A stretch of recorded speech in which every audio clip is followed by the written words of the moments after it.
Paul Biya n'a pas pu rentrer au Cameroun, comme annoncé il y a quelques jours par certains de ses partisans. Le président a vu sa santé se dégrader davantage ces derniers jours. En quittant Washington, il y a quelques jours, Paul Biya suivait déjà des soins. Ces soins devraient être complétés une fois arrivé à Genève où il est souvent remis d'aplomb par des médecins chevronnés. D'après nos sources à Genève, l'avion de Paul Biya et de sa suite était censé décoller depuis la semaine dernière. Mais le voyage de retour sur Yaoundé a été reporté à une date ultérieure. Cette nouvelle, en plus de cette selon laquelle, le président est sous soins, signifie clairement que Biya n'est toujours pas sorti d'affaire. L'on peut même imaginer que sa santé a dégradé.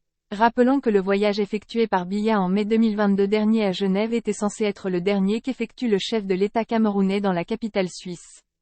Selon la presse suisse qui a malheureusement eu accès à son bilan de santé, le plus vieux chef d'État en exercice du moment, le chef de l'État camerounais n'est plus en état pour faire de longs voyages.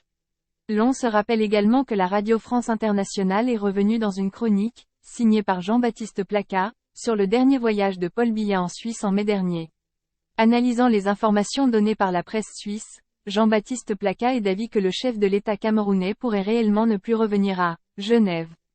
Pour faire sobre, disons qu'elle a clairement annoncé que Paul Biya était en Suisse pour se soigner, et souligné que ce pourrait être le dernier de ses très nombreux voyages à Genève.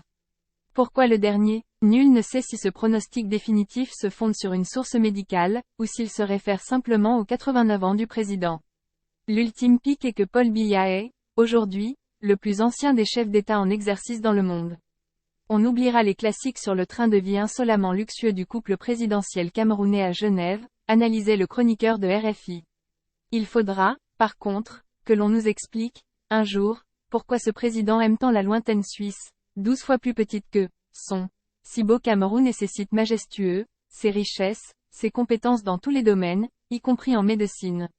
Et pourquoi cette fixation sur une Suisse, qu'il aime de moins en moins, ou ne l'a peut-être même jamais aimé que pour son argent, avait-il ajouté.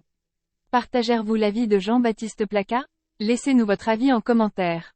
Avant de partir, n'oubliez pas de vous abonner et d'activer la cloche de notification pour être toujours informé lors de la publication de nos prochaines vidéos.